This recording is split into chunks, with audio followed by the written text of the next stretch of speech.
Welcome back. Let's return to the big story of the day. We are seeing a lot of banking and infrastructure finance companies like IDFC moving up because the RBI has come up with new norms for raising long-term loans funds which will be used to finance the affordable housing and infrastructure sector.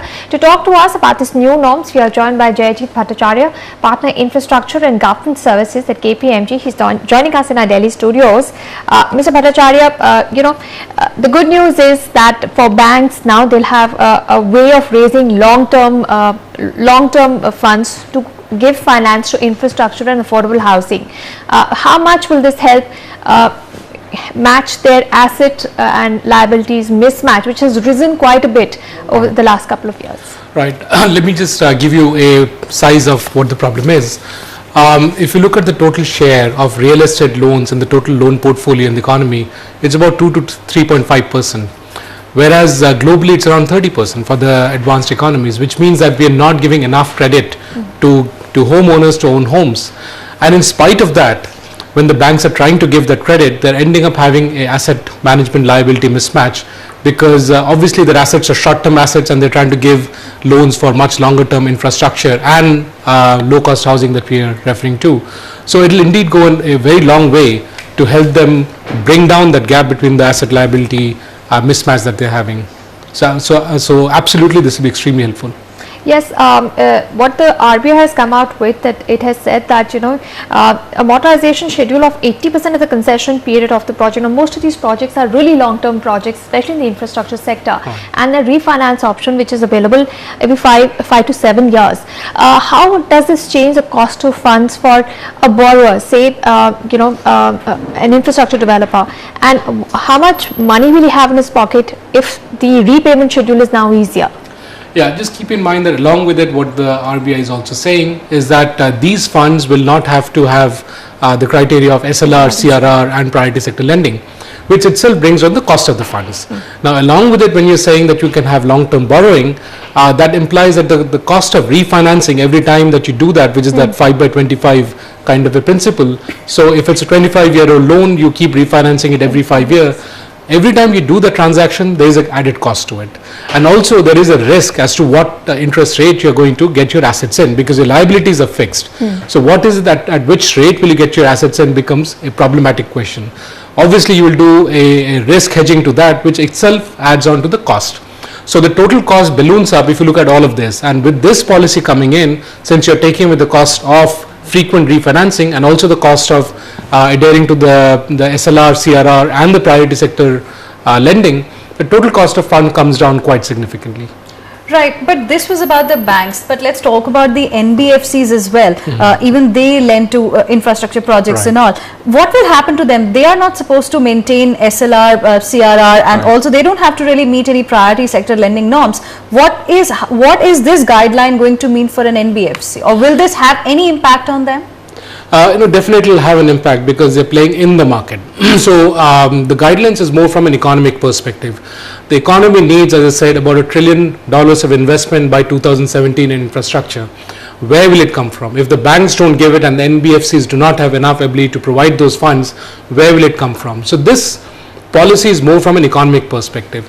Obviously, the banks will become much more competitive and they're part of the formal economy. So are NBFCs now, which are part of the formal economy. So the NBFCs will now have to face the challenge from the banks in terms of the banks having a little advantage because of this norm coming in. So are you trying to say that the banks will get more attractive, will become eventually more attractive for funding of these infra projects than the NBFCs? So the NBFCs a priori did not have to bother about SLR, CRR and priority sector lending. So let's say they'll start having a level playing field now, because both of them will have the same kind of playing field. So the cost of funds will be similar and hence they will be at a level playing field. Right, but we also want to understand that what happens to the already existing problem of stress, because these are for new loans raised. We don't have a lot of clarity on what happens to refinancing, because we spoke to the management at SBI and they indicated that refinancing happens at 50% of you get new bankers to refinance, and that may not happen very easily. over the long term, what happens to what we have left behind, because that's also a huge burden to carry. That's always a problem. Grandfathering the existing assets which have been in a different regulatory framework will always be a challenge, and yes, that is a problem, and the devil lies in the details. There is no one answer to it. Each of the assets has to be looked on its own, and we have to work out a way to grandfather each of these assets. And when it comes to affordable housing, some of the bankers also said that, for affordable housing, there's a lot of demand, and perhaps, the worries of stress may be lower because, the tenure is 7 years, and, it may repayments may start more quickly.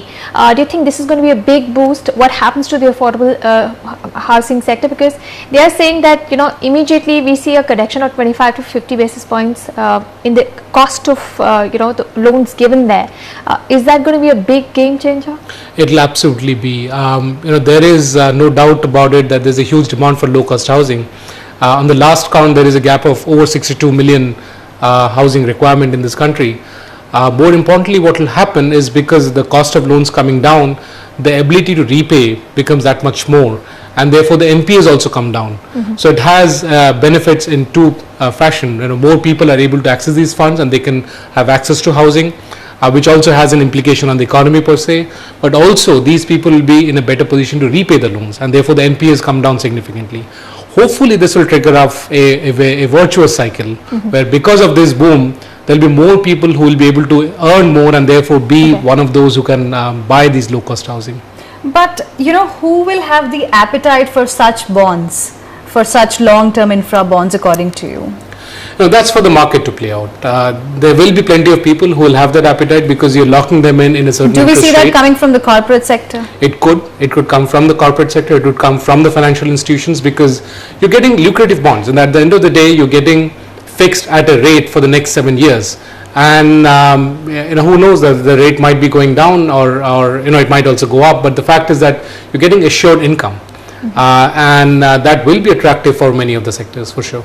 All right, Mr. Bhattacharya, it was a pleasure talking to you. Thank you so much. Thank you. So there you had a view coming in from KPMG about the recent guidelines issued by RBI. And on this note, we'll slip into a very short break, but we will talk about this particular issue and many more, the macro data which has also come out today with Divakar Gupta of SBI after a short break.